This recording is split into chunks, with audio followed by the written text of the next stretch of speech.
Alléluia. Alléluia. Alléluia. Vous êtes déjà alléluia, vous êtes déjà là. Donc vous pouvez dire amen. Vous allez ramener la bénédiction à la maison. Alléluia. Donc comme le disait le pasteur Camille, c'est vraiment le dernier jour et mieux vaut la fin d'une chose que son commencement, n'est-ce pas?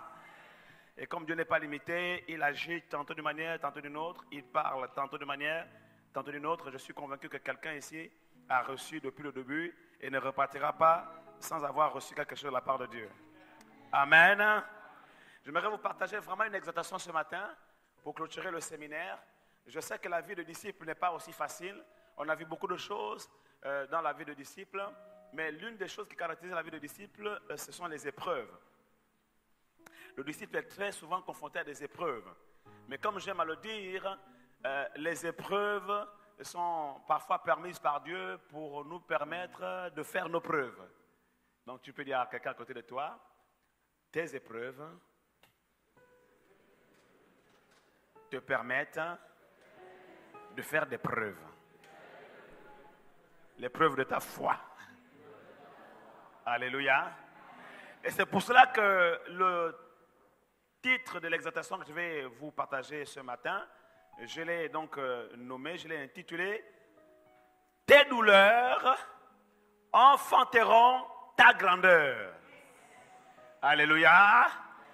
Tes douleurs enfanteront ta grandeur. Je ne connais pas une femme qui a accouché sans douleur, à moins qu'elle ait accouché sous péridurale.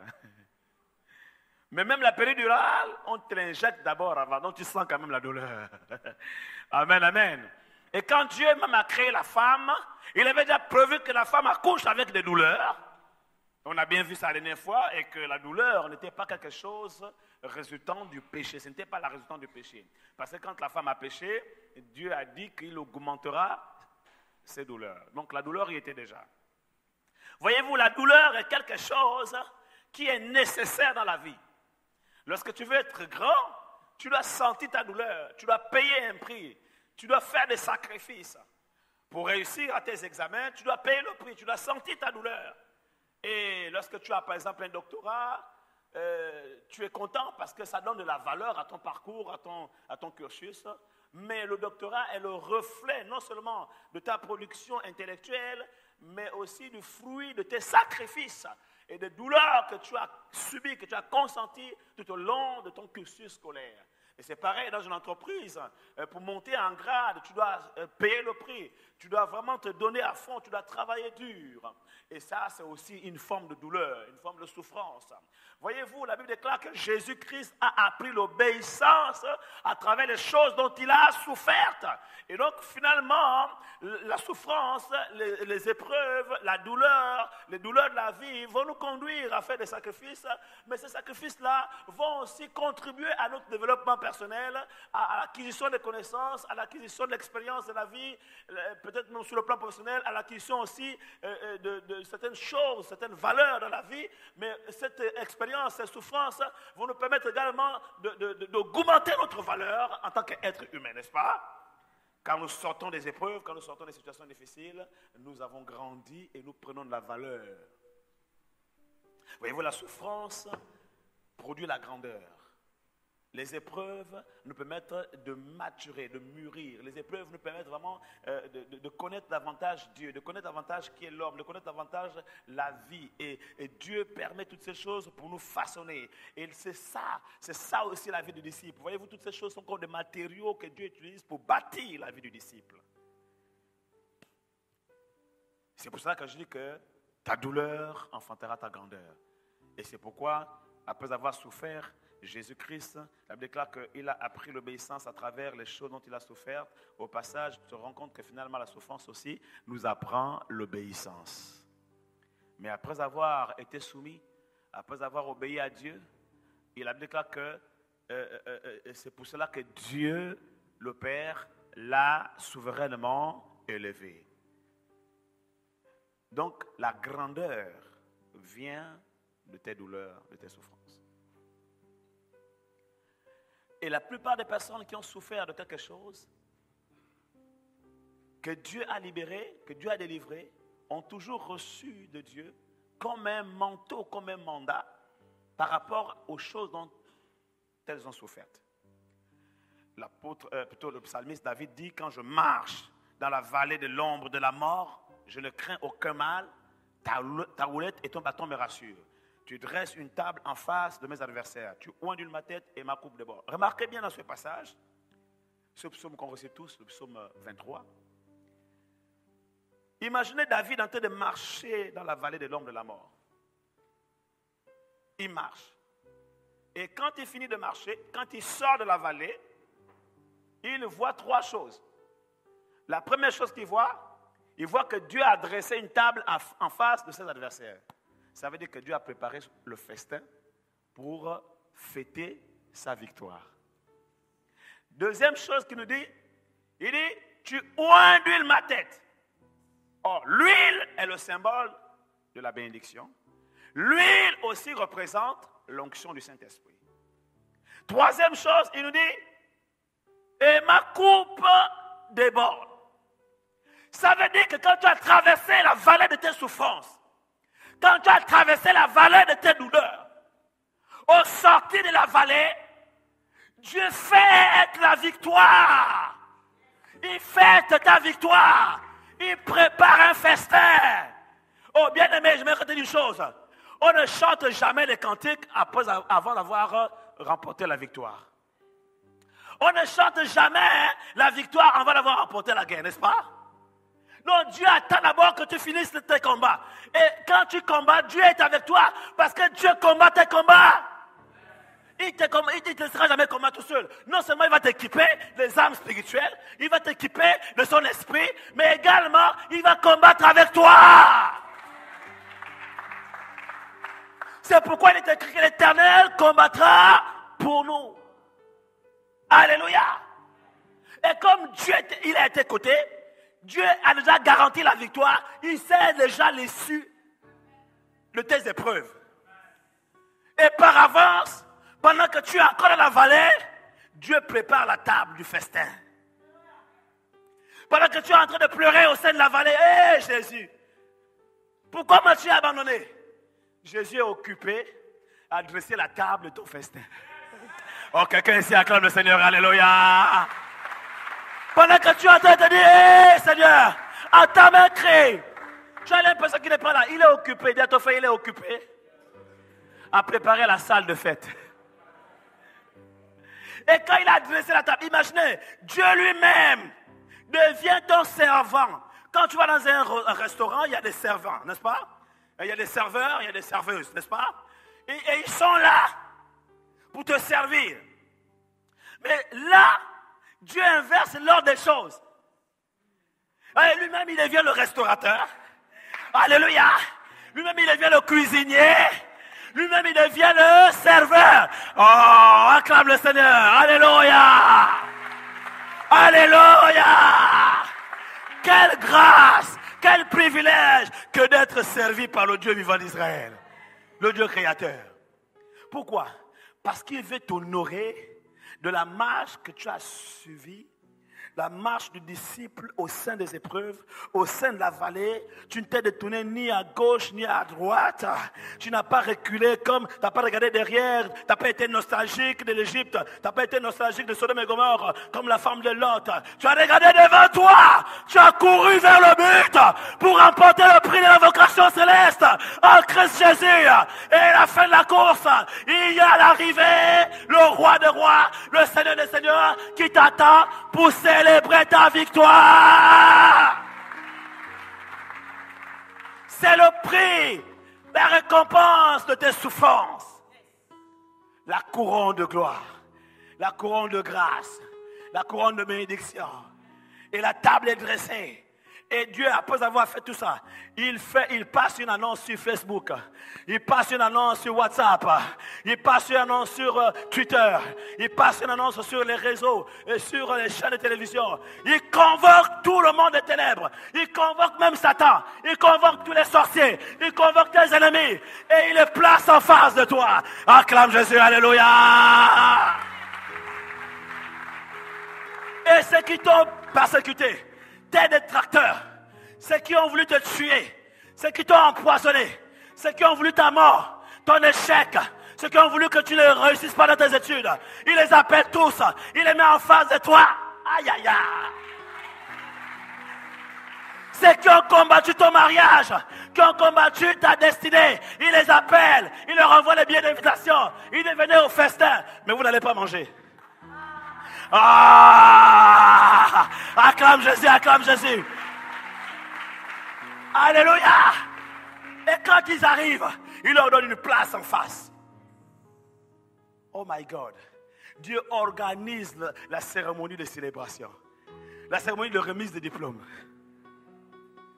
Wow. Donc finalement, tes ennemis deviennent les spectateurs. Ils doivent assister. Ils doivent assister à ton couronnement. C'est pour ça qu'il ne faut jamais prier pour que tes ennemis meurent. Ah, non, non, non, non, non, non, non. Non. Il ne faut pas prier pour que tes ennemis meurent. Il ne faut pas qu'ils meurent. Parce qu'ils doivent voir ta gloire. Acclame Jésus, alléluia. Ils doivent voir ta gloire. Il faut qu'ils voient ton élévation. Il faut qu'ils voient comment Dieu te récompense. Il faut qu'ils voient comment Dieu te couronne. Et je prophétise sur ta vie que tes ennemis ne mourront pas jusqu'à ce qu'ils aient vu ton élévation. Donne gloire à Jésus. Donne gloire à Jésus. Aidez-la. Aidez-la. Aidez-la. Donne gloire à Jésus. Tes ennemis ne mourront pas jusqu'à ce qu'ils aient vu ta grandeur. Et il dit, je rendrai ton nom grand. J'établis entre toi et moi une alliance. Et je rendrai ton nom grand. Je te multiplierai à l'infini. Bien-aimé, les souffrances, les douleurs enfantent la grandeur, enfantent la bénédiction, enfantent la multiplication. Et je parle sur la vie de cette église. Je parle sur la destinée de cette œuvre. Oh, église de Rabat, tu as gémi des douleurs de l'enfantement pendant des années. Tu as souffert pendant des années. Tu as souffert de beaucoup de choses, de beaucoup de tribulations, de beaucoup de combats, de beaucoup de manquements, de beaucoup de pertes même, de beaucoup même parfois de conflits, de divisions. Mais tu ne savais pas que tu étais en train de souffrir de douleurs de l'enfantement. Alléluia! Et l'heure vient. Elle est déjà là. Elle est venue. Ô église de Rabat, tu enfanteras ta grandeur. Je dis que tu enfanteras ta grandeur. Tu enfanteras ta grandeur. Tu enfanteras ta grandeur. L'heure est venue où tes fils et tes filles prophétiseront. Tes jeunes gens auront des visions. Les veillards des songes. Où la gloire de Dieu va se manifester dans l'église et à travers cette église. Et ce séminaire n'est qu'un commencement. Et ce n'est qu'une pierre, alléluia, à l'édifice qui va être comme un activateur de la manifestation de la gloire de Dieu dans cette église et à travers cette église. Si tu le crois, quelqu'un ici donne gloire à Jésus. Tout ce qui a été prêché, semé dans ce séminaire va germer comme des semences qui vont porter du fruit. Un grain va donner 10, 30, 70 jusqu'à 100. Je vois une multiplication de grâce, une multiplication de faveur, une multiplication de bénédiction, une multiplication à un niveau où même les dons spirituels vont tellement être prépondérants. Alléluia. Une augmentation de l'onction du Saint-Esprit. Je vois de nombreux baptêmes du Saint-Esprit. Je vois de nombreuses personnes être remplies, être ointes. Je vois une grande moisson d'âmes arriver. Je vois que les murs de ce local deviennent beaucoup trop petits pour contenir le peuple. Je vois que vous passez à notre culte. Vous passe à un deuxième culte. Je vois que vous ne pouvez plus contenir le peuple. Et je prophétise une saison de moisson. De grande moisson d'âme. Parce que pendant des années, vous avez souffert des douleurs de l'enfantement. Mais ces douleurs, vous ne saviez pas que ces douleurs allaient enfanter votre grandeur. Et Dieu vous positionne à Rabat comme un phare. Oui, comme une ville située sur une montagne, une haute montagne, qui éclaire la nation. Et je vois comment des foyers de réveil vont naître de partout. Ici dans cette nation, à Rabat, à Gaza, à Fès, à Marrakech et de partout. Il va allumer des foyers. Et quand tous ces foyers vont se rencontrer, ça va embraser la nation. Ça va être l'explosion du réveil. Et pendant le réveil, bien-aimés, ce que vous avez sémé, vous allez le récolter. Bien-aimés, vous n'aurez même plus besoin de batailler. Les gens chercheront où se trouve la maison du Seigneur. La Bible déclare que ce qui se passera comme dans la parole de Dieu dans les Actes des Apôtres. C'est l'Éternel lui-même qui ajoutera au nombre des disciples que vous êtes ceux qui seront sauvés. Oh, donne gloire à Jésus. Donne gloire à Jésus. Il ajoutera au nombre des disciples. Ça veut dire que la seule condition qu'il attend de vous, c'est que vous soyez des disciples. Pour qu'il rajoute au nombre de disciples ceux qui seront sauvés. C'est pourquoi le thème de ce séminaire, je trouve qu'il est vraiment à propos. Parce que tout disciple accomplissera comme son maître. Beaucoup de chrétiens aujourd'hui sont restés chrétiens. D'autres même sont restés chrétiens. Mais il y a très peu de disciples de Jésus. Mais voyez-vous, quand on n'a pas compris la volonté de Dieu au sein des épreuves, on vit mal les douleurs. Il y a beaucoup de personnes qui maudissent Dieu pendant les douleurs, pendant les souffrances. Mais quand David sort de la vallée de l'ombre de la mort, non seulement Dieu fête sa victoire parce qu'il a vraiment traversé la vallée. Bien-aimé, j'aimerais te dire aujourd'hui, Dieu ne fête pas la victoire de tout le monde. Dieu ne fête pas la victoire de tout le monde. Dieu fête la victoire de ceux qui ont traversé la vallée. Et David dit dans la vallée, il dit, quand je marche dans la vallée de l'ombre de la mort, je ne crains aucun mal. Ça, c'était la vallée de David. La vallée de David, c'était la vallée de l'ombre de la mort. Si tu traverses et tu es oppressé par un esprit de mort, par une maladie qui t'accable et qui veut te conduire à la mort, certainement tu es comme David dans la vallée de l'ombre de la mort. Mais nous tous, on n'a pas la même vallée que David. La vallée de l'ombre de la mort, c'était la vallée de David. Mais quelle est ta vallée? Peut-être que ta vallée, c'est la vallée de l'ombre de la maladie. Peut-être que ta vallée, c'est la vallée de l'ombre du divorce qui est en train de cogner à la porte de ton couple, de ta maison. Peut-être que ta vallée, c'est la vallée de l'ombre de la stérilité qui est en train de frapper ton couple. Peut-être que ta vallée, c'est la vallée de l'ombre de l'échec qui est en train de frapper tes études. Ou peut-être que la vallée, c'est l'ombre de la séparation familiale, des conflits familiaux. Mais quelle que soit la vallée, quelle soit la vallée de la malédiction, quelle soit la vallée de quoi que ce soit, de la chancellerie de la famille, quelle que soit la vallée, je vais te faire comprendre une révélation, une vérité spirituelle. La Bible déclare, quand je marche dans la vallée de l'ombre, il n'a pas dit quand je marche dans la vallée de la mort. Il n'a pas dit quand je marche dans la vallée de la mort. Il a dit quand je marche dans la vallée de l'ombre de la mort. Bien-aimé, la vallée n'est pas la mort. Ce n'est qu'une ombre. Oh, quelqu'un ne m'a pas compris ici. Alléluia. J'ai dit que la vallée que tu traverses n'est pas la mort. Ce n'est qu'une ombre. Eh bien aimé, je ne connais aucun adulte qui fuit les ombres.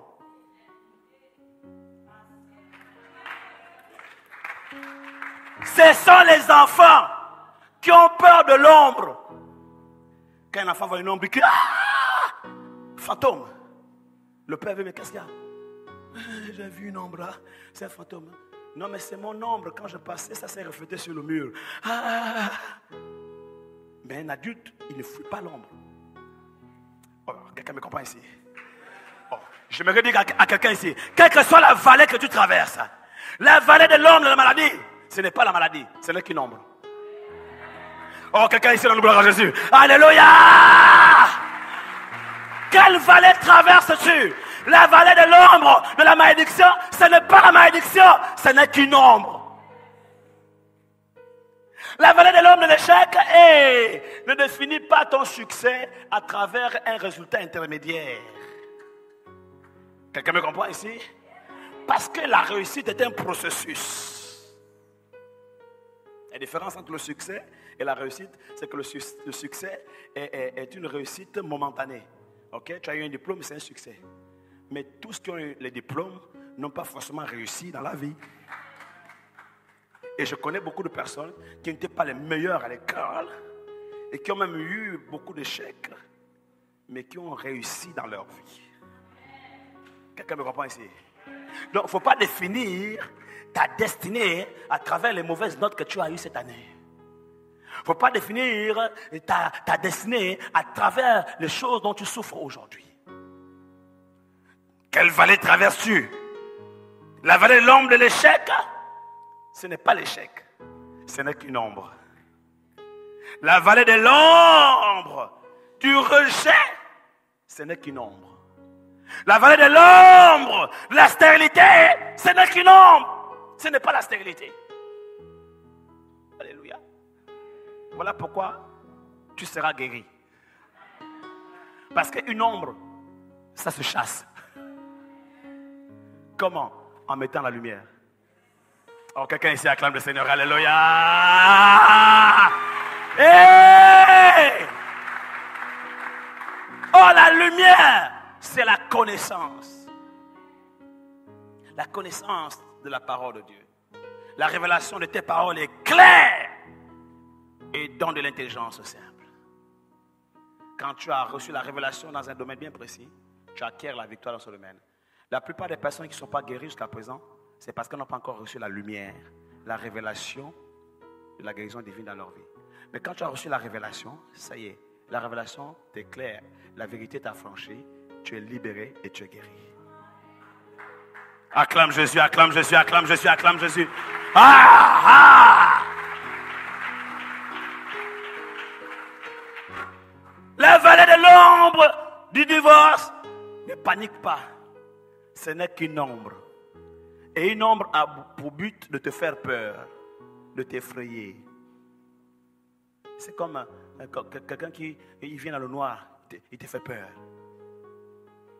Voyez-vous, la peur, c'est le contraire de la foi. Donc, comment vaincre les ombres? En dehors de la lumière, il faut avoir la foi. La lumière chasse les ténèbres, l'ombre. Parce que l'ombre aussi, c'est une ignorance, en fait. Et les ténèbres, c'est l'ignorance. Donc, quand tu dis que tu es malade, en fait, tu n'es pas malade, mais c'est l'ombre de la maladie.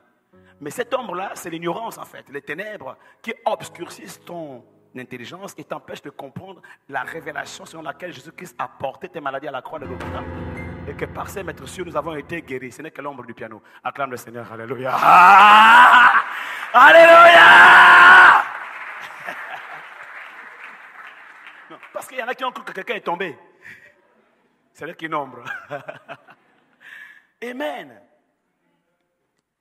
Non, le diable, il amène les ombres pour obscurcir l'intelligence, pour nous empêcher d'avoir la lumière de la révélation. Et comme ça, on est ignorant sur la condition qu'on traverse. Et ainsi, on n'a pas la révélation qui est la clé et la solution aux problèmes que nous vivons. Quelqu'un me comprend ici? Donc, il faut la lumière. Quand la lumière jaillit, la foi naît. Et quand la foi est née, la Bible déclare que la victoire qui triomphe du monde, c'est notre foi. J'ai dit que ce n'est pas tout le monde que Dieu accueille avec une fête. Il accueille avec une fête ceux qui sortent de la vallée. Et David nous montre comment il faut sortir de la vallée. On est toujours dans Psaume 23. Il dit quand je marche. Il n'a pas dit quand je cours. Il dit quand je marche. Pourquoi? Parce que quand tu marches dans la vallée, la Bible déclare que Dieu renouvelle tes forces en marchant. Donc au sein des épreuves, Quand tu es fatigué, tu es acculé, tu es oppressé, tu sais plus quoi faire, tu as perdu tes forces. Marche. Marche. Mais beaucoup aujourd'hui, pasteurs, au sein de la vallée, se sont assis dans la vallée.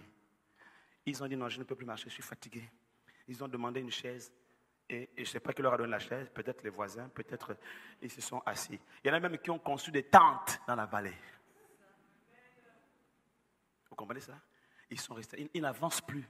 Ils ne viennent plus à l'église, ils ne prient plus, leur relation avec le Seigneur a pris un coup, ils ne lisent plus la Bible, leur zèle a diminué, ils ont perdu l'appétit pour les Écritures, le goût de la vie chrétienne. Ils sont maintenant là assis.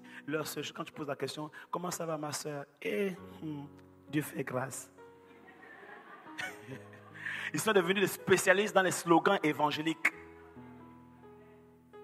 Sœur, ça va aller. Dieu est avec toi. Que Dieu t'entende.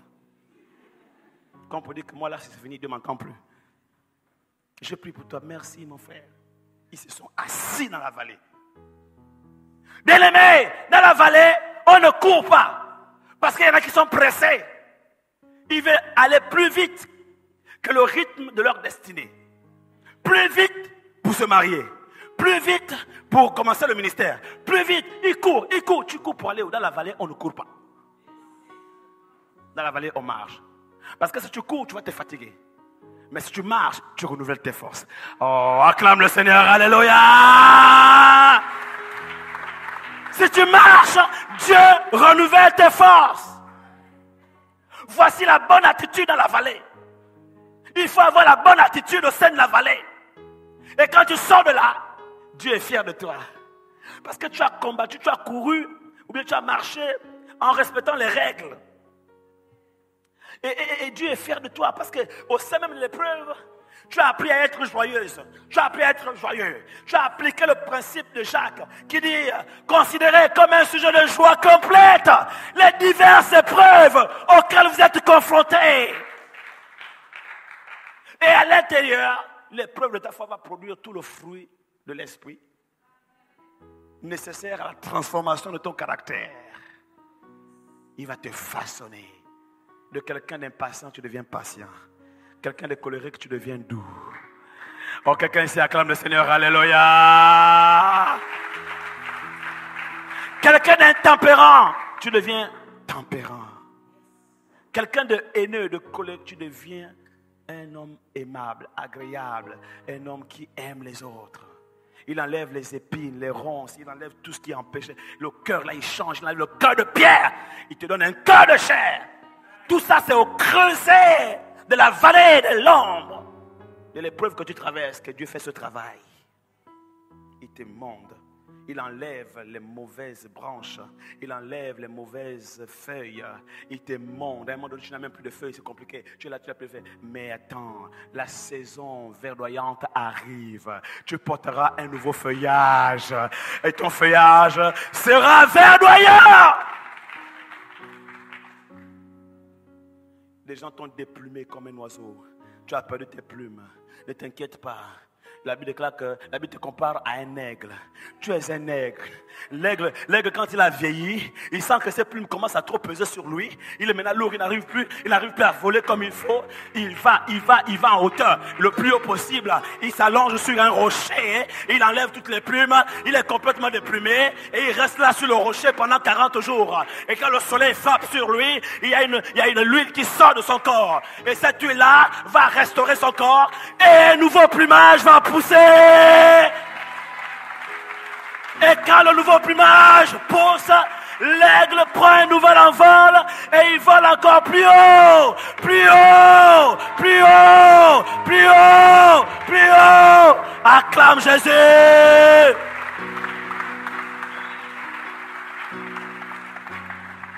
Parfois Dieu utilise les frères pour nous déplumer.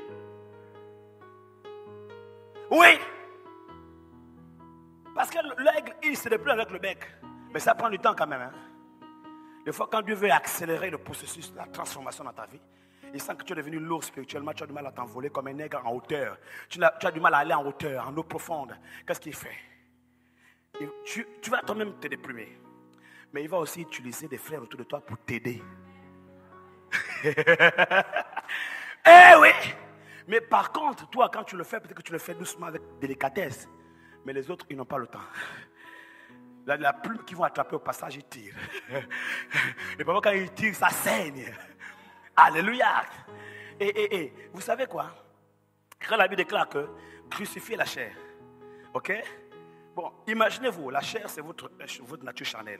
Vous devez vous crucifier à la croix. Ok? Bon, tu te crucifies. Jésus a dit, la Bible dit crucifie-toi. Crucifie la chair. Ok? Le maximum que tu puisses faire, imaginez-vous à la croix, le maximum que tu puisses faire, c'est de clouer le premier pied. Tu cloues le deuxième pied à la croix. Et il te reste les deux mains. Et tu peux clouer la main gauche avec la main droite. Donc les deux pieds sont cloués, la main gauche est clouée. Et qui va te clouer la main droite maintenant? Qui va te clouer la main droite? Tu auras maintenant besoin de quelqu'un d'autre pour achever la crucifixion. Oh! Acclame Jésus, acclame Jésus. Regarde quelqu'un à côté de toi. Dis, est-ce que tu veux achever ma crucifixion, s'il te plaît? Là, il n'y a pas beaucoup, hein? Là, il n'y a pas beaucoup, hein? Mais pourtant, c'est la vérité. Dieu va utiliser les frères pour achever ta crucifixion. Il va utiliser les frères et les sœurs pour t'aider à te déplumer. Pourquoi? Parce qu'il faut que tu sois complètement déplumé afin qu'un nouveau plumage pousse. Oh, acclame Jésus, alléluia. Et là, tu pourras prendre un nouvel envol comme l'aigle et sortir de ta vallée. La vallée de tes souffrances, de tes douleurs. Alléluia. Mais quelle joie. Quelle joie lorsque la femme a souffert pendant 9 mois de grossesse. Avec les douleurs, les nausées, les malaises, l'inconfort. Elle ne peut plus porter les slims. C'est fini. Elle est obligée de porter des longues robes comme les soutanes qui arrivent jusqu'au pied là. Et elle ne peut plus faire les mouvements qu'elle faisait avant. Et elle n'a plus la forme qu'elle avait avant. Tout ça là pendant 9 mois de souffrance. Et au 9e mois à terme, la douleur est tellement atroce pendant les douleurs d'enfantement. Des fois elle pleure. Or, je me souviens, ma mère, elle a tellement souffert à mon accouchement qu'à un moment donné, il paraît que j'avais tellement de kilos qu'elle avait du mal à pousser l'enfant. Elle m'a été fatiguée. Et la sage-femme a dit, pousse l'enfant. Elle a dit, je ne peux plus, madame. Elle a dit, pousse l'enfant. Quelqu'un ici acclame le Seigneur, alléluia. Ma maman a reçu une claque. Et quand claque, elle a poussé, je suis sorti. Acclame Jésus, alléluia. Et chaque jour, j'ai béni cette sage-femme. Chaque jour, j'ai béni cette sage-femme. Parce que si elle n'avait pas donné la claque, on ne sait pas ce qui serait arrivé. Ma maman avait déjà perdu les forces, elle était là. Elle a regardé, pousse l'enfant. C'est pas comme vous ici, où vous faites les péridurales. À l'époque de nos mamans, c'était à vif. Ah ouais. J'ai béni cette femme, pourquoi? Parce que c'est une sage femme. Hein? Elle a vraiment été sage. Alléluia. Pousse l'enfant. Elle a poussé, pouf. Et puis voilà moi. Et il fallait que je naisse. Sinon je ne serais pas ici en train de vous bénir. Oh, alléluia.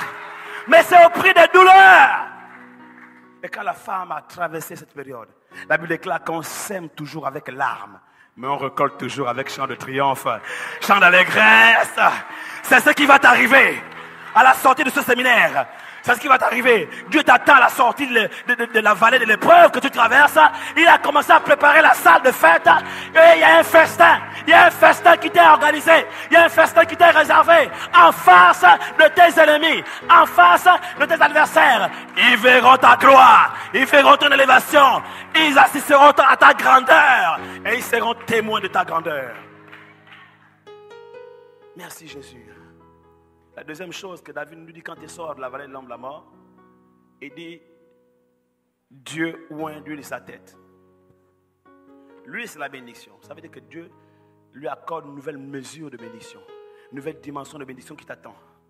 Derrière cette épreuve se cache une grande bénédiction.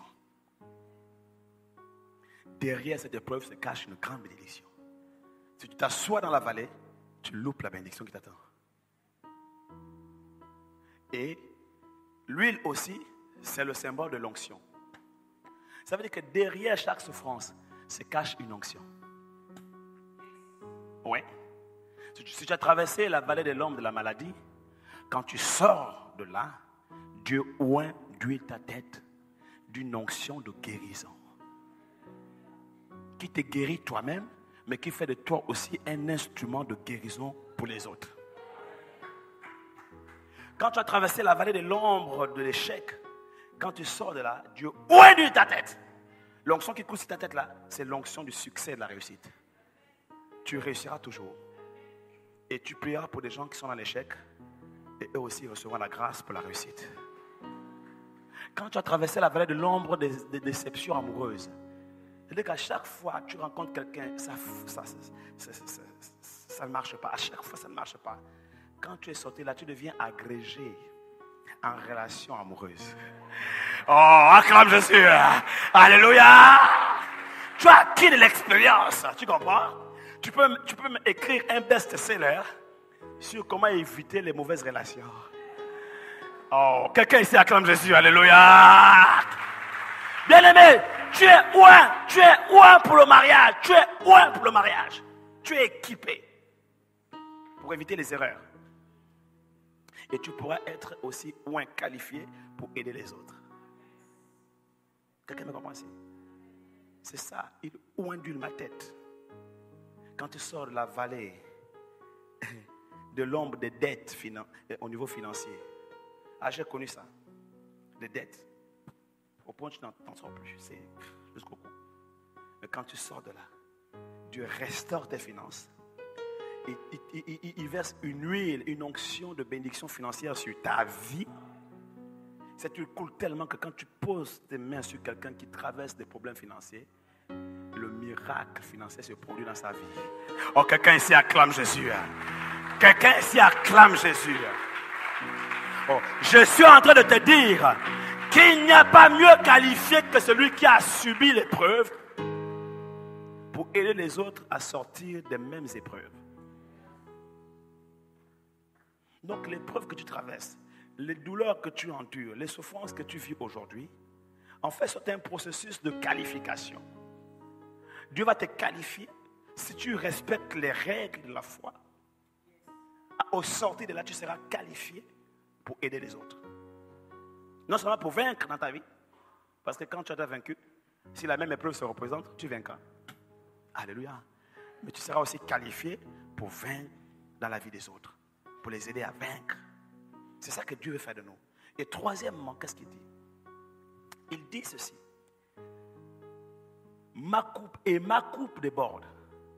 Ça veut dire que lorsque tu sors de la vallée de l'ombre de la mort, des souffrances, non seulement Dieu fait la fête avec toi, en face de tes ennemis, non seulement Dieu t'amène à un nouveau niveau, à une nouvelle dimension d'onction, mais Dieu t'amène à expérimenter une nouvelle mesure de plénitude du Saint-Esprit. Oui, les épreuves contribuent à notre plénitude du Saint-Esprit. Alléluia. Il dit, ma coupe déborde. Au sortir de la vallée, sa coupe déborde. Quand je prie, je suis rempli du Saint-Esprit. Quand je lis la parole de Dieu, je suis rempli du Saint-Esprit. Et quand je traverse les épreuves aussi, je suis rempli du Saint-Esprit. Oh, acclame Jésus. Et tous ces paramètres contribuent à la formation du disciple. Tu ne peux pas être un disciple accompli si tu n'as pas traversé les épreuves. C'est pourquoi l'apôtre Paul dit à Timothée, tu seras un ouvrier éprouvé, qui n'a plus à rougir, mais qui dispense droitement la parole de vérité, de justice. Ça veut dire que tu deviens un homme accompli, un disciple accompli, parce que tu as été éprouvé. Mais toi, la moindre critique, ça y est. Non seulement tu commences à pleurer, mais tu commences à abandonner l'église, tu ne viens plus. Non, il n'y a pas l'amour ici. Franchement, ce n'est pas normal. Dans la maison du Seigneur, et on se dit enfant de Dieu. Et ma sœur, tu n'es qu'encore au cours élémentaire des épreuves. Les critiques, c'est les cours élémentaires. laisse que Dieu utilise les frères et sœurs pour te déplumer un peu. Comme ça, on voit un peu ce qui se cache dans tes plumes là. Alléluia. Et j'aimerais terminer l'exhortation avec quelque chose de très très important. Je l'ai dit tout à l'heure. Le problème, c'est que les gens vivent mal les épreuves. Pourquoi? Tout simplement parce qu'ils n'ont pas la connaissance. Oui, c'est pourquoi dans Osée, chapitre 4, verset 6, la Bible déclare que mon peuple périt parce qu'il manque la connaissance. Mon peuple périt parce qu'il est ignorant. Et la connaissance dont il s'agit ici, c'est la connaissance au sens large. Hein. C'est la connaissance intellectuelle, c'est la connaissance aussi spirituelle. Les deux connaissances sont nécessaires. Aujourd'hui, par exemple, quand je prends l'avion, il y a un ami, pasteur avec moi, et il me dit, non, moi je ne supporte pas les avions. Je ne supporte... Quand on est là-bas en haut, j'ai peur. Pourquoi? Parce qu'il n'a pas la connaissance de l'aéronautique. Vous me suivez? Quelqu'un qui a fait aéronautique, il sait comment l'avion a été fabriqué et il sait comment le mécanisme est où il est et bien où il est. La loi, parce qu'il y a deux lois qui font que l'avion flotte dans l'air. Il y a la loi de l'aérodynamique et la loi de la pesanteur. La loi de la pesanteur, c'est cette loi qui fait qu'un objet qui est jeté en l'air descend, retombe toujours vers le bas. Maintenant, il y a une autre loi contraire qui vient contrer la loi de la pesanteur. C'est la loi de l'aérodynamique. Quand elle vient, paf, elle bloque. Donc, elle bloque l'objet dans l'air pour que l'objet puisse voler. Vous comprenez? Et quand c'est dans l'eau, on appelle ça la loi de la flottaison. Voilà ce qui permet au bateau de flotter. Et Dieu a établi des lois ainsi. Les scientifiques ont découvert ces lois, ils les ont exploitées. Et de façon intellectuelle, ils ont conçu des choses qui font qu'aujourd'hui, on peut voyager de Bordeaux à Rabat, on arrive sans problème. Et il y a un système de sécurité qui fait qu'il y a un contrôle permanent. C'est rare vraiment, c'est vraiment rare qu'un avion fasse un crash pour une question mécanique. C'est très rare. Des choses comme des putschs comme ça, oui, on peut comprendre. Des attentats, on peut comprendre, ok. Ou bien des suicides, par exemple, un pilote, comme la dernière fois on a vu en France, d'accord, mais ça c'est des cas rares. Mais pour qu'un avion crash pour une affaire mécanique, non, ça n'existe plus. Au XXIe siècle, ils ont résolu ces problèmes depuis longtemps. Non seulement au niveau intellectuel déjà, quand tu as ces connaissances-là, tu es rassuré, mais mieux encore au niveau spirituel, quand tu sais que Dieu te garde, Dieu te protège, et Dieu est le plus grand pilote de cet avion.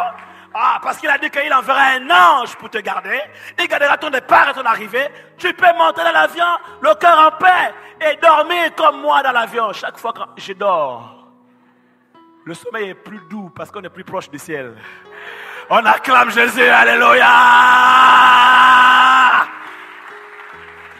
Et il y a beaucoup de choses que j'ai écrites dans l'avion. J'étais inspiré parce que là, je suis un peu plus proche. Pourquoi? Parce que j'ai une connaissance intellectuelle et une connaissance spirituelle. Ces deux connaissances sont nécessaires en tant que disciple. Beaucoup cherchent la connaissance spirituelle et négligent la connaissance intellectuelle. Mais c'est important de faire l'école. Bien aimé, qu'on le veuille ou pas, tu peux être un homme spirituel qui crache le feu l'onction, mais à côté, il y a quelqu'un qui a fait des études, il y a des domaines dans lesquels tu ne seras jamais éclairé. Vous comprenez? Ouais, c'est très important. Et même la connaissance intellectuelle va t'aider à mieux comprendre les Écritures. C'est très important. Parce que la connaissance intellectuelle, c'est Dieu qui l'a créée. Ton intelligence, c'est Dieu qui l'a créée. Et puis de toutes les façons, il n'existe pas de connaissance spirituelle. Non. Non. Il existe une connaissance intellectuelle. Et puis il y en a qui ont une intelligence obscurcie et qui préfèrent plus exceller dans la connaissance des choses du monde. Et puis il y a des gens qui en fait ont une connaissance de Dieu à travers leur intelligence, mais ce n'est pas la même intelligence que les autres ont. Pourquoi? Parce que les autres ont une intelligence naturelle, mais nous on a une intelligence divine, une intelligence renouvelée. Vous voyez que finalement tout tourne autour de l'intelligence. Il y a une intelligence qui est naturelle et une intelligence qui est divine. Donc l'histoire de la connaissance spirituelle, là, c'est nos phrases, nous-mêmes qui sommes en train de fabriquer ça. La connaissance, elle reste toujours intellectuelle, tant sur le plan humain que sur le plan divin. Quelqu'un me comprend ici? C'est pour cela que Dieu, quand tu te convertis, il révèle ton intelligence. Parce qu'il a besoin de ton intelligence. Amen. Donc les gens qui disent que oui, c'est trop intellectuel ça. Vous ne savez pas ce que vous dites. Parce que l'intelligence, c'est lui qui l'a créée. Et l'intelligence, il la renouvelle pour que tu puisses savoir mieux lire la Bible, mieux la comprendre et mieux comprendre les principes. Il faut être intelligent. Même les scientifiques en question, les découvertes qu'ils font, c'est Dieu qui leur donne l'intelligence. Ils n'ont rien créé. Ils ne font que découvrir ce que Dieu a créé. Dieu leur donne une portion de son intelligence, ils comprennent. Mais leur intelligence n'est rien par rapport à notre intelligence, nous qui avons l'Esprit de Dieu en nous, parce que notre intelligence est renouvelée. Oh, quelqu'un acclame le Seigneur ici. Alléluia. Alléluia. Et c'est l'intelligence renouvelée que la Bible appelle l'intelligence divine, qu'on appelle en grec épinoxis. Et c'est ce que toi tu appelles l'intelligence spirituelle ou la connaissance spirituelle. Quelqu'un me comprend ici? Voilà pourquoi je vous dis au départ que dans tous les cas, la connaissance est toujours intellectuelle. Alléluia. 3 choses qui nous attendent et qui fabriquent notre grandeur. Et tu as besoin de comprendre ces choses. Et donc, quand on a la connaissance, on ne panique pas ces épreuves. On ne périt pas. On n'est pas détruit. Notre espérance n'est pas détruite. On persévère. Pourquoi? Parce qu'on connaît. On connaît Dieu. Et j'aime bien la version français courant qui dit que mon peuple périt faute de savoir qui je suis. Donc la connaissance en question, ce n'est pas une connaissance d'un savoir, mais c'est la connaissance d'une personne. C'est la connaissance de la personne de Dieu. Et j'aime bien le français courant, il est clair. Il dit, mon peuple périt faute de savoir qui je suis. Alléluia. Et beaucoup périssent au sein des épreuves parce qu'ils ne savent pas qui est Dieu. Mais j'aimerais vous dire, comme Daniel, dans Daniel chapitre 11, verset 32, il dit, mais ceux du peuple qui connaîtront leur Dieu agiront avec fermeté. Il faut connaître Dieu pour être ferme dans les épreuves. Il faut connaître Dieu pour persévérer. Dans les épreuves, ne cherche pas à avoir la chose que tu recherches. Cherche à connaître Dieu. Ne cherche pas à avoir le don. Cherche à connaître le donateur. Et quand tu as connu le donateur, tu n'auras même plus besoin du don. Parce que le don, il est passager. Mais quand tu as le donateur, tu as la source même des dons. Oh, quelqu'un ici donne gloire à Jésus. Alléluia.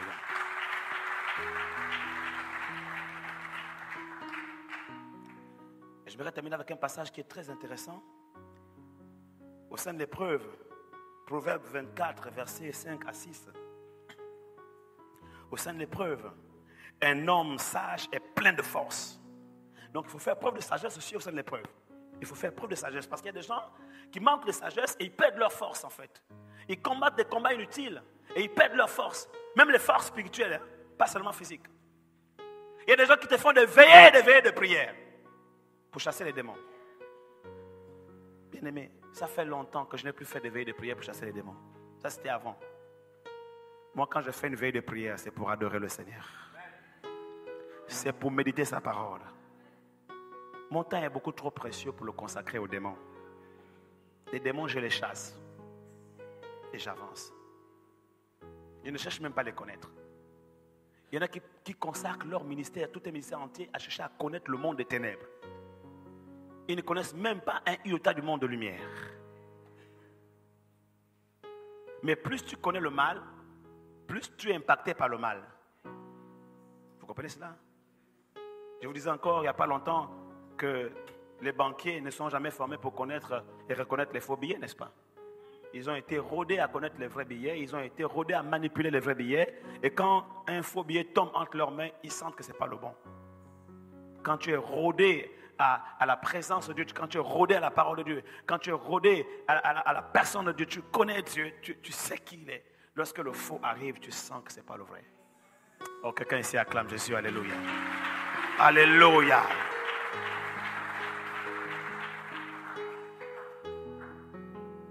Il faut chercher à connaître qui est Dieu. Et il faut chercher à combattre avec sagesse. Ne pas dépenser vos énergies pour rien. Ne pas vous engager dans des projets dans lesquels Dieu n'y est pas. Ne pas chercher à... Il y a une sœur, je n'ai connu même 2. Pendant 3 ans, chacune avait la même histoire, mais c'est 2 sœurs qui ne se connaissent pas, que j'ai rencontrées de façon différente, à des époques différentes, mais qui bizarrement avaient la même histoire. La même histoire. Elles ont attendu le mariage avec un homme pendant 3 ans. Il n'y a qu'elle qui aimait la personne dans son cœur. Mais l'homme n'était même pas au courant en fait. Mais elle avait reçu la révélation que c'est lui qui sera son mari. Et quand j'arrive en entretien avec elle, je dis, mais comment tu sais que c'est lui? Non, mais c'est lui. Et puis elle est devenue comme...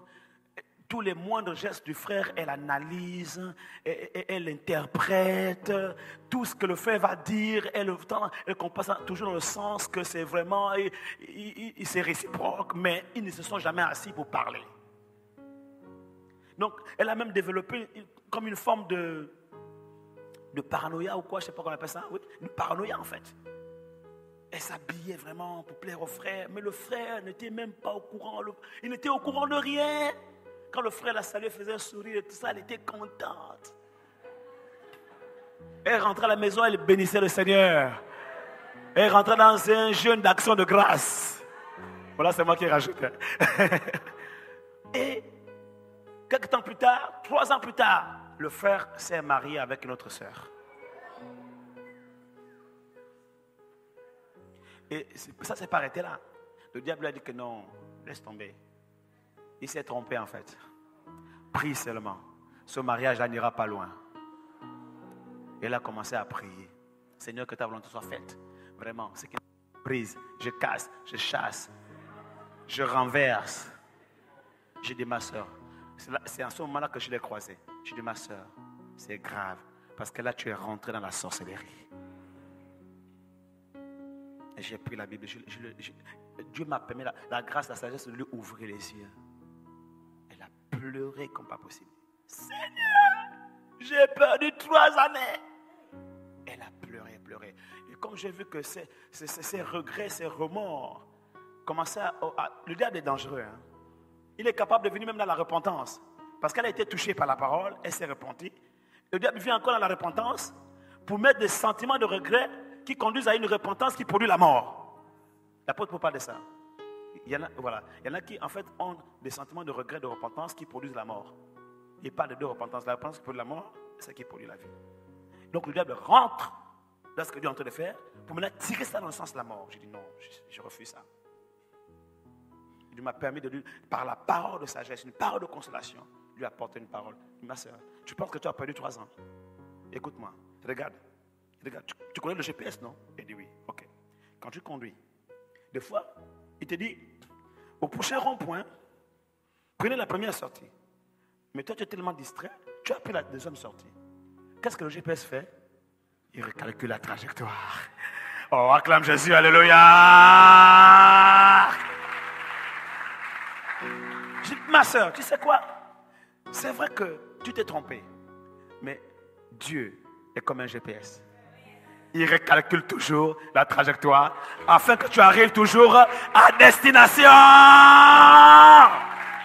Et je t'assure, tu vas arriver à destination. Tu vas atteindre ta destinée. Malgré les 3 ans que tu penses avoir perdu. Et je lui ai dit, tu sais quoi ma soeur? Souvent quand le GPS recalcule la trajectoire, il rajoute du temps, n'est-ce pas? Et on se dit, on a perdu 15 minutes, on a perdu 20 minutes. Mais moi, je ne sais pas s'il y en a qui ont vécu ça comme moi. Moi, à plusieurs reprises, je me suis trompé de sortie. Le GPS a recalculé et bizarrement, j'ai gagné quelques minutes. Oui, c'est déjà arrivé avec Waze. Sérieux. Des fois, j'ai gagné 2 ou 3 minutes. Je dis, bizarrement. Parce que Waze, il y a des trajectoires qu'il ne connaît pas. Et quand tu le fais découvrir un nouveau trajet qui est plus court, il enregistre maintenant dans sa mémoire. Parce que c'est une application communautaire en fait. Voilà. Et c'est comme ça que ça fonctionne. Donc les petits trajets que tu as là, c'est d'autres qui ont rajouté ça. Et toi tu vas rajouter. Et c'est comme ça qu'il s'enrichit en fait. Quelqu'un me comprend ici? Donc avec Dieu c'est pareil. Par moment tu penses que tu as perdu 3 ans ici. Mais en fait c'est Dieu qui a permis que tu passes par là. Pour que tu gagnes beaucoup d'années plus tard. Oh, acclame Jésus, alléluia! Alléluia! Ça veut dire que la vallée que tu traverses aujourd'hui, si tu traverses bien cette vallée, ça te fera gagner du temps. Et tu feras gagner du temps à plusieurs personnes. Dans l'église, dans la famille. Dans ma famille, personne n'avait jamais eu le bac. Il y avait un esprit d'échec pas possible. Et on a souffert de ça. Mais quand j'ai découvert la clé, bien aimé, aujourd'hui, non seulement Dieu m'a permis de rattraper, j'ai rattrapé 4 années d'études. Lisez mon livre, Conquérir la sphère des héros. C'est, comme disent les jeunes, c'est un truc de ouf. Ouais. J'ai fait un parcours très atypique au niveau études pour atteindre le même but que les gens qui ont fait un parcours sans faute et qui ont des masters aujourd'hui. J'ai redoublé les classes, hein. Mais quand tu vois mon parcours, en fait, quand tu finis par lisser tout, je me rends compte que j'ai rattrapé les années que j'ai perdues.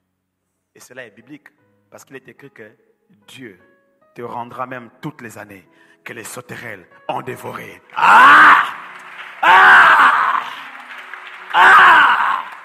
C'est ce qui va t'arriver, mon frère. C'est ce qui va t'arriver, ma soeur. Tu ne sortiras pas de cette conférence prophétique comme tu es rentré. Un homme sage est plein de force. Il faut garder ta force. Il ne faut pas disperser tes énergies pour tout et n'importe quoi. Garde tes forces. Préserve tes forces. Et celui qui a de la science, donc de la connaissance, affermit sa vigueur. Voilà pourquoi, tu vois, moi, depuis que je suis arrivé, j'écoute beaucoup le pasteur Camille. Parce qu'il a une connaissance que je n'avais pas. Au niveau diététique et tout ça. Parce que sa connaissance intellectuelle, médicale, scientifique, m'a aidé. Je dis, ok. Donc je me mets à faire comme ça. Et quand tu fais comme ça, tu as fermé ta vigueur. Les gens qui sont aujourd'hui parfois fatigués, tout ça, ce n'est pas forcément les démons. Hein? Oh, je me sens oppressé. Vraiment, le diable m'attaque. Laisse tomber, le diable n'a pas ton temps. Ce sont les frétins des démons, les esprits méchants là qui t'embêtent. Mais parfois, ce n'est même pas les esprits qui t'embêtent. C'est juste que ton corps est lourd. Et tu dis, je suis éprouvé. Je sens une oppression. Je sens que là, le diable m'attaque. Je sens le corps lourd. Je brise. Kacha, kataraba, je cache. Kataba. Préserve ton énergie, mon frère. Pour adorer le Seigneur. Alléluia. Acclame Jésus, acclame Jésus. Alléluia. Le vrai problème, c'est que tu manges tout et n'importe quoi. Voilà pourquoi tu es lourd. Tu manges à n'importe quelle heure. Tu ne sais pas réguler ton alimentation. Tu manges lourd à toutes les heures. Des fois, tu ne prends même pas de petit déjeuner. En fait, c'est juste, tu revois ton alimentation. C'est tout. Tu as pris un peu de poids, c'est normal. Mets-toi au régime, citron, miel, fait bien, plein de choses. Brûle les graisses. Au mieux, jeûne. Acclame Jésus, alléluia. Jeûne. Ça, c'est le régime radical. Il y en a aujourd'hui, ils sont tellement, vraiment, ils ont tellement de poids qu'ils sont obligés, parce qu'ils n'arrivent pas à s'arrêter de manger. Donc, la technique que les scientifiques ont trouvée, c'est maintenant de nouer l'estomac. On lui met un nœud, donc il passe par une opération. Donc, on réduit l'estomac, on opère l'estomac. Je dis, toi aussi. Et parfois, ça finit mal, parce qu'il y a des complications après. Je dis, mais si ton problème, c'est la nourriture, arrête de manger. Jeûne. C'est tout. Tu vas aller couper l'estomac. Maintenant, tu manges un repas comme un bébé. Et il y en a même, ils ne peuvent plus manger la nourriture normale comme nous. Ils sont obligés de manger les pots de nourriture de bébé pour que ça passe. Mon frère, ma soeur, Dieu t'a créé bien. C'est ce problème de manger là et tout ça. Jeûne. C'est un problème d'excès de table. C'est le lien qui t'a servi. Jeûne, c'est ça le vrai jeûne. Abstiens-toi du manger, de boire. Et tu seras libéré. C'est tout. Tu vas retrouver ta forme, ta corpulence normale et tout. Et tu vas être léger, à l'aise. Et c'est bon. Et tu es en bonne santé. Et tu vas bien manger. Ce que tu veux manger, tu vas bien manger. Mais avec mesure. Beaucoup aujourd'hui, c'est parce qu'ils ne dorment pas assez. Voilà pourquoi ils sont comme ils sont aujourd'hui. Ils sont fatigués et parfois ils ont des troubles de mémoire. Parce que la mémoire, quand elle n'est pas bien reposée, elle n'imprime pas correctement. Tu comprends? Donc dors, mon frère. Dors. Même Adam, pour avoir sa femme, il a dormi. Dieu parle à quelqu'un ici. Arrête de faire les veilles de prière pour avoir la femme. Dors. Acclame Jésus, alléluia. Il a dit, je me couche et je m'endors en paix, car toi seul éternel, tu me donnes la sécurité dans ma demeure. Beaucoup de gens, ils ne dorment pas, ils ont peur de dormir. Parce qu'ils rêvent les serpents, parce qu'ils rêvent les sorciers, on les poursuit, etc. et tout. Moi, je dors comme un bébé. Bien-aimé, ne vous fatiguez pas. Il dit, il faut être sage. Un homme sage est plein de force, et celui qui a de la science, la connaissance, affermit sa vigueur. Il ne dépense pas son énergie n'importe comment. Il sait, il ne combat pas comme battant l'air, il sait, il frappe. Amen, amen. J'aurais tellement de choses à dire là-dessus, mais c'est pas là. Il y a tellement d'autres choses à dire. Car tu feras la guerre avec prudence, et le salut est dans le grand nombre de conseillers. Pendant l'épreuve, il faut faire la guerre avec prudence. Ne combat pas comme battant l'air. Pendant l'épreuve, bien aimé, il faut avoir aussi les oreilles à l'écoute des frères et des sœurs et des pasteurs autour, parce que le salut est dans le plus grand nombre de conseillers. Dieu parle à travers les pasteurs, parfois par les frères. Dieu parle tantôt d'une manière, tantôt d'une autre. Il faut écouter. Par contre, moi j'aime bien la version, le même passage. On l'a lu dans la version Louis II. Mais le même passage, on va le lire dans la version Bible amplifiée. Bon, la version Bible amplifiée n'existe pas en français, ça existe en anglais, mais là, j'ai eu la traduction en français. Je vais lire ça pour vous. Proverbe 24, versets 5 à 6, dans la version Bible amplifiée. Écoutez, c'est très intéressant. Ce qu'on a lu est très bien. Mais c'est plus profond quand on lit ça dans la version Bible amplifiée. Il est écrit, l'homme sage est plein de force. Et celui qui a la connaissance multiplie ses forces. Waouh! Il multiplie ses forces. Quand tu as la connaissance, quand tu connais Dieu, quand tu connais les voies de Dieu, quand tu connais les lois de Dieu, tu multiplies tes forces. Pourquoi? Parce que tu agis avec prudence, avec sagesse, tu combats pas combattant l'air, tout ce qu'on a vu tout à l'heure. Voilà, tu écoutes les conseils, voilà, et tu multiplies tes forces. Tu multiplies ta vigueur. Tu multiplies tes chances. Écoutez, tu feras la guerre avec stratégie. C'est différent d'avec prudence. Avec stratégie. Ça veut dire quoi? La Bible déclare que, bon, ce n'est pas dans la version du second, mais dans d'autres versions, les versions anglaises par exemple, rendent ça bien. La Bible présente le Saint-Esprit comme étant l'esprit de la stratégie, le divin stratège. Voilà. C'est comme ça que certaines versions de la Bible appellent le Saint-Esprit le divin stratège. Ça veut dire que lorsque tu fais la guerre avec stratégie, tu es en train de faire la guerre avec le Saint-Esprit. Et je comprends mieux le verset qui dit quand l'ennemi viendra, comme un fleuve, l'Esprit de l'Éternel mettra en fuite. Je ne lis pas ça dans ta version à toi, parce que les anciennes versions ont mal placé la virgule.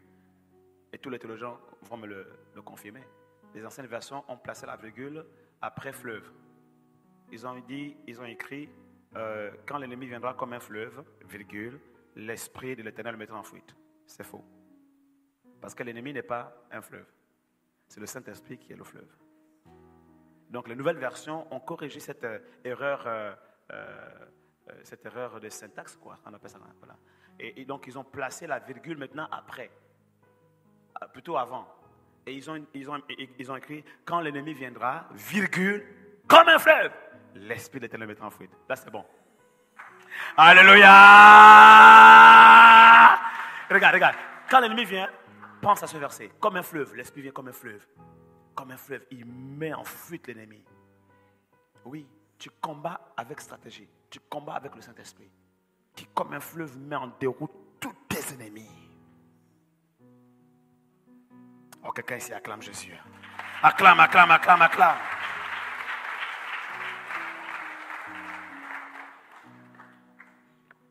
Tu vois, j'attends maintenant que ça soit un peu chaud pour boire. Je ne bois plus quand c'est glacé. J'écoute les conseils du pasteur. Et je retrouve bien ma voix. Alléluia! Yes! C'est ça l'intelligence. Et les conseils. toujours dans la version Bible amplifiée, il dit, tu feras la guerre avec stratégie. Ça, c'est la partie qui me plaît le plus. Waouh! Il dit, car la manifestation des dires de Dieu est dans le grand nombre de principes bibliques qu'on a acquis. Car la manifestation des dires de Dieu, des promesses de Dieu, des prophéties que j'ai reçues de la bouche de Dieu, se trouve dans le plus grand nombre de principes bibliques que j'ai acquis. Pas que j'ai lu, pas que j'ai entendu, pas que j'ai étudié, pas que j'ai médité. C'est bien tout ça. Toutes ces étapes sont bien. Mais que j'ai acquis. C'est-à-dire que ces principes sont acquis. Comment je peux expliquer ça? C'est intégré. C'est rentré dans mes comportements. C'est rentré dans mes agissements, dans mes tempéraments, dans mes attitudes. Ça se reflète, c'est là-dedans. En fait, la parole de Dieu est en moi. La parole s'est faite chair. La parole a fait corps avec moi. Comme quand tu manges une nourriture, le pain de la terre, quand tu manges ça, c'est à l'état solide, n'est-ce pas? Physique. Quand tu manges, ça rentre en toi, ça disparaît. Est-ce que le pain existe toujours? Ben si. Ça existe, mais sous une autre forme.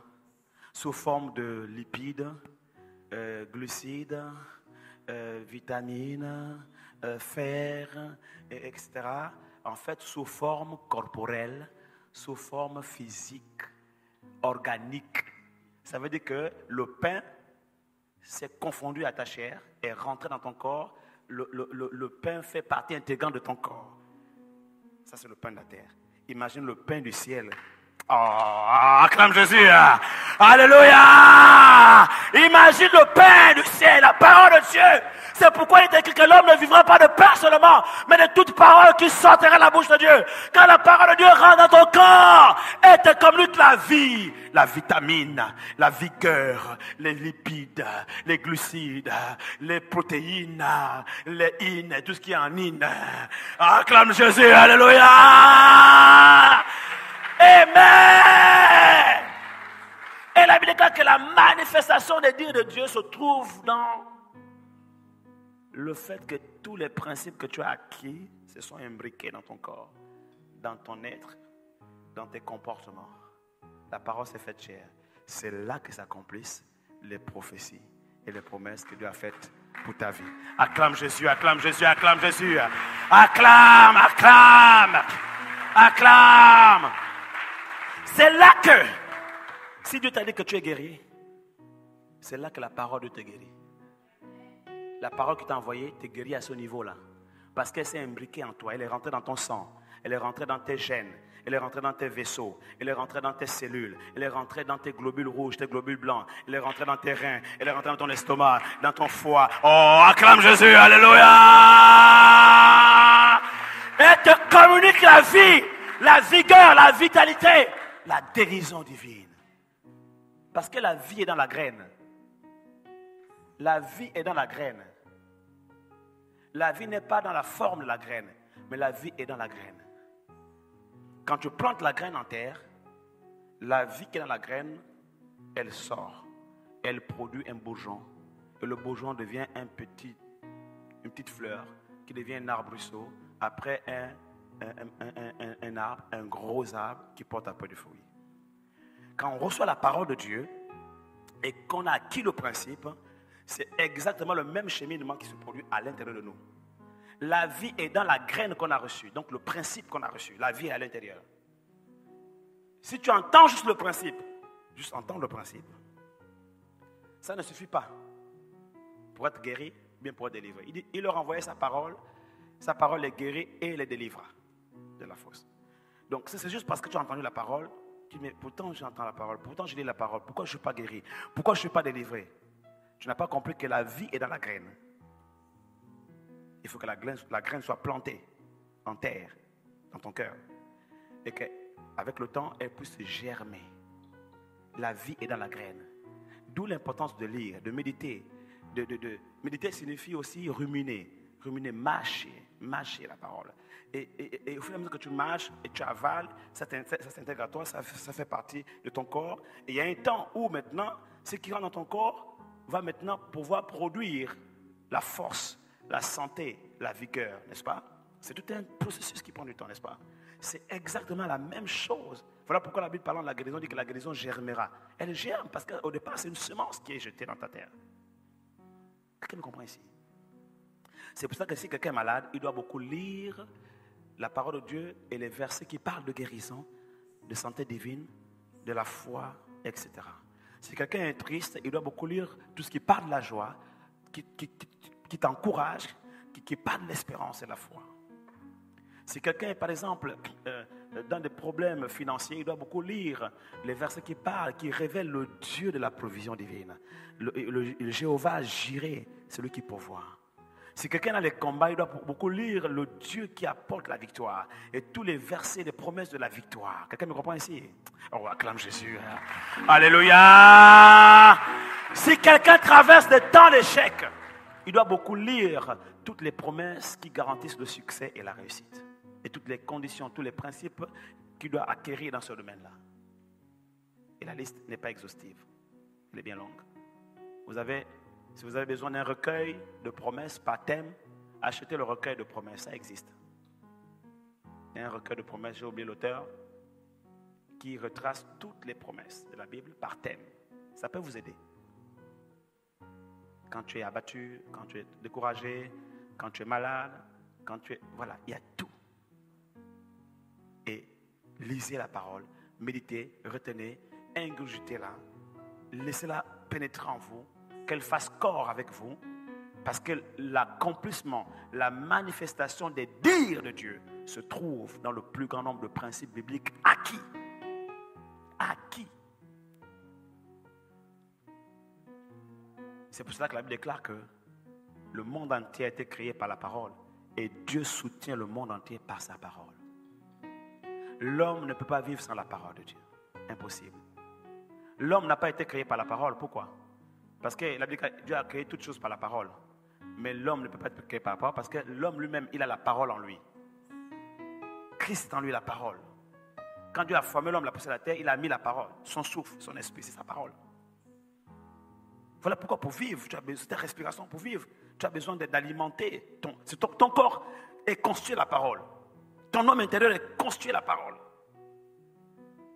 C'est-à-dire que tu n'as pas été créé par la parole, mais tu as été créé avec la parole. Quelqu'un me comprend ici?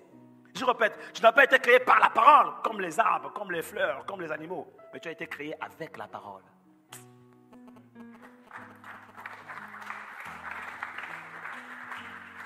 Alléluia! Et tu ne peux pas vivre sans la parole. Tu as besoin de la parole chaque jour. Tu es né pour ça. Tu es né avec ça. Tu ne peux pas vivre sans ça. Ça fait partie intégrante. C'est ta nature. Quand tu sors de ta nature, tu vis une vie contre nature. Et quand tu vis une vie contre nature, tu n'es plus heureux. Alléluia. Reviens dans ta nature, dans la parole. Quelqu'un ici donne gloire à Jésus. Lèvons-nous, on va rendre grâce à Dieu pour la parole. Lèvons-nous. Et si tu as été béni, vraiment, élève ta voix avec vraiment conviction, avec foi, avec force. Et dis merci Seigneur, parce que je suis venu ce matin, mais tu m'as donné la parole comme un baume dans mon cœur, qui est venu vraiment me restaurer, qui est venu vraiment m'encourager, qui est venu me booster. Élève ta voix et rends grâce à Dieu. Bénis l'Éternel. Bénis l'Éternel. Kenderebrosa kama mahana kakakoroboroshe inderebrosa kama mahana kandarebrosa kataramamai kenderebrosa andare babai khanda katare babai. Rends grâce à Dieu, rends grâce à Dieu. Seigneur, merci pour ta parole. Ta parole est vérité, ta parole est puissante, ta parole elle est redoutable.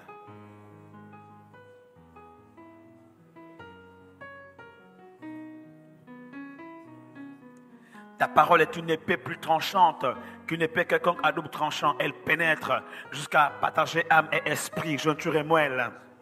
Elle juge nos pensées et les sentiments de nos cœurs. Quand nous comprenons ta parole, nous te connaissons, Seigneur Dieu. Quand nous te connaissons, nous savons traverser les épreuves. Et nous comprenons mieux les situations de souffrance que nous vivons. Et nous ne nous plaignons pas dans nos douleurs, mais nous comprenons et nous réalisons que si tu nous permets de vivre des douleurs, c'est parce que nos douleurs enfanteront notre grandeur. Et nous comprenons que, Seigneur, à la fin de ces épreuves, la grandeur nous attend. La grandeur nous attend. L'élévation nous attend. La bénédiction nous attend. Une nouvelle dimension d'onction nous attend. Et une nouvelle mesure de plénitude du Saint-Esprit nous attend. Père, merci pour ce message, parce que je sais qu'en écoutant ce message, la foi de quelqu'un a été revivifiée, autant pour moi, a été fortifiée. La foi de quelqu'un a été ressuscitée, si elle était morte, a été réveillée, si elle était endormie. La foi de quelqu'un, Seigneur Dieu, a augmenté de volume, a augmenté de taille ce matin. Merci pour la parole, car la foi vient de ce qu'on entend. Ce qu'on entend vient de la parole de Dieu. Seigneur, merci pour ta parole. Et j'aime bien ce chant qui dit, ta parole est puissante pour sauver, guérir et délivrer. Elle se suffit en elle-même pour changer nos destins. La parole de Dieu est suffisante en elle-même pour te guérir. Elle est suffisante en elle-même pour te délivrer. Elle est suffisante en elle-même pour changer ton destin, ta destinée. Et c'est pourquoi Jésus pouvait dire à Marthe, Marthe, Marthe, tu t'agites pour beaucoup de choses ou pour peu de choses. Marie a choisi la bonne part parce que Marie avait choisi d'être au pied de Jésus pour écouter la parole qui sortait de la bouche de Jésus. Et il a dit une seule chose est nécessaire, c'est la parole de Dieu. Et nous agitons dans la vie, à gauche, à droite, par le travail, par les projets, par les problèmes de la famille, par les soucis de la vie. On s'agite, ça et là, on est acculé. On est chargé, fatigué. Et on ne comprend pas que la clé, c'est la parole. On est comme Marthe. On s'agite par les soucis de la vie. Mais Marie a choisi la bonne part. Quand tu es au pied du maître, en tant que bon disciple, et tu écoutes la parole, tu développes une relation intime avec le maître. Voyez-vous, c'est la relation de maître à disciple. Et lorsque cette relation de maître à disciple de toi avec Christ est bien développée, à un moment donné, cette relation change de dimension. Et tu quittes la dimension de serviteur. Et il ne t'appelle plus serviteur, il t'appelle maintenant ami. Parce que le serviteur ne sait pas ce que fait son maître. Donc tu passes de disciple à intime de Dieu, à ami de Dieu. Et un ami, on ne lui refuse rien. Parce que la Bible déclare que l'amitié de Dieu est pour ceux qui le craignent et il ne leur refuse aucun bien. Seigneur, merci. Il y aura tellement de choses à dire. Ce thème est profond. Merci Seigneur Dieu parce que ce séminaire va continuer. Parce que il y aura encore d'autres choses que tu vas parler à travers ton serviteur. Parce qu'il faut que tes enfants soient vraiment des disciples accomplis, des véritables disciples accomplis, qui sont enracinés dans ta parole, enracinés dans la foi, enracinés dans l'amour, et qui passent de l'étape de disciples, donc de serviteurs, et qui changent de dimension dans la relation avec leur maître, et qui passent donc d'étape de serviteurs, de disciples, à amis, à intime de Dieu, à amoureux de Jésus-Christ, à amoureux de la parole, à amoureux de Dieu, amoureux du Saint-Esprit. À ce niveau, frère, Dieu ne te refuse plus rien. C'est un niveau profond. Tu deviens un adorateur. Tu deviens un adorateur. Et c'est ça, ce sont là les gens que Dieu recherche.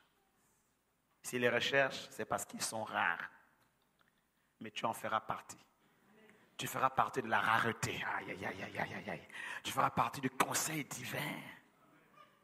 Il sera plus facile pour toi maintenant d'opérer dans la dimension des dons spirituels, de l'onction, du ministère, parce que tu fais partie du conseil divin. Il sera plus facile pour toi d'entendre la voix de Dieu, de te laisser conduire par le Saint-Esprit dans tes choix, dans tes décisions, sur le chemin de ta destinée sur la terre. En ce qui concerne le mariage, le couple, les finances, le travail, toute orientation nécessaire, les affaires, parce que tu es intime de Dieu. Il te dira tout ce qu'il faut faire. Il te dit, je t'instruirai, je te montrerai la voie à suivre à chaque carrefour de ta vie. Merci Seigneur pour ta parole. Rends grâce à Dieu. Bénis l'Éternel. Merci Seigneur encore pour ces moments. Alléluia Jésus. Amène-nous en eau profonde Jésus. Amène-nous en eau profonde cette année. Qu'elle ne finisse pas, Seigneur. Je veux aller en eau profonde. Je vais en eau profonde, Seigneur. Que tes vives eaux inondent mon âme. Que ton Saint-Esprit vienne et prenne le contrôle de ma vie. Que chaque situation d'épreuve, de douleur dans ma vie, chaque situation qui m'accable, qui trouble mes pensées, soit balayée par les eaux du Saint-Esprit. Que tes vives eaux, on va digérer la parole avec ce chant. Que tes vives eaux, prie, rends grâce à Dieu, rends grâce à Dieu. Rends grâce à Dieu. Que tes vives eaux inondent mon âme. Yes, Lord.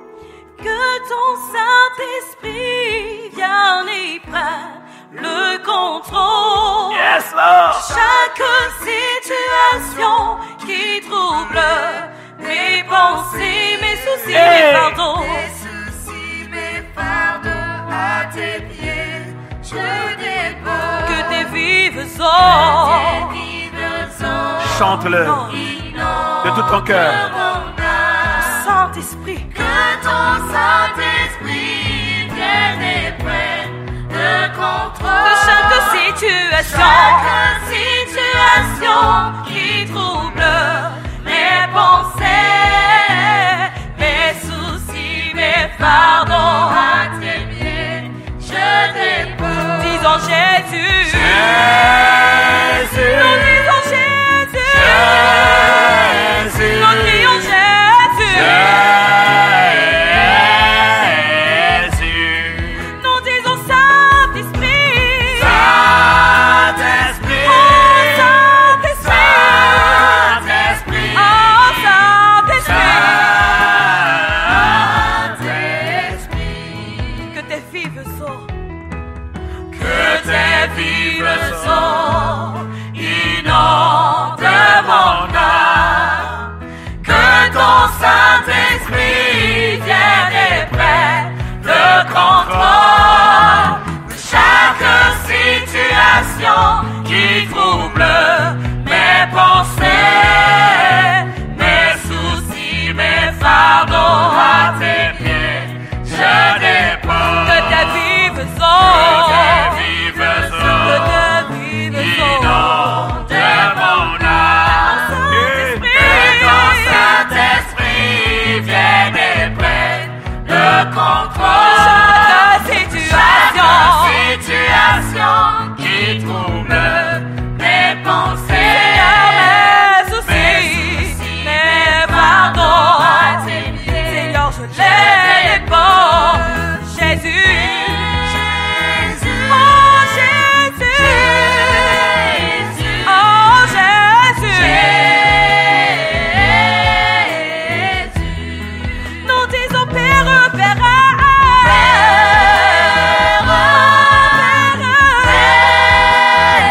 Seigneur, je crie à toi.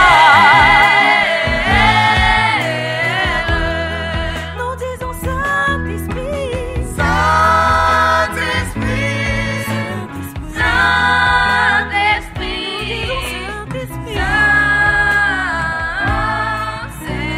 Saint-Esprit. Calvin, let's go.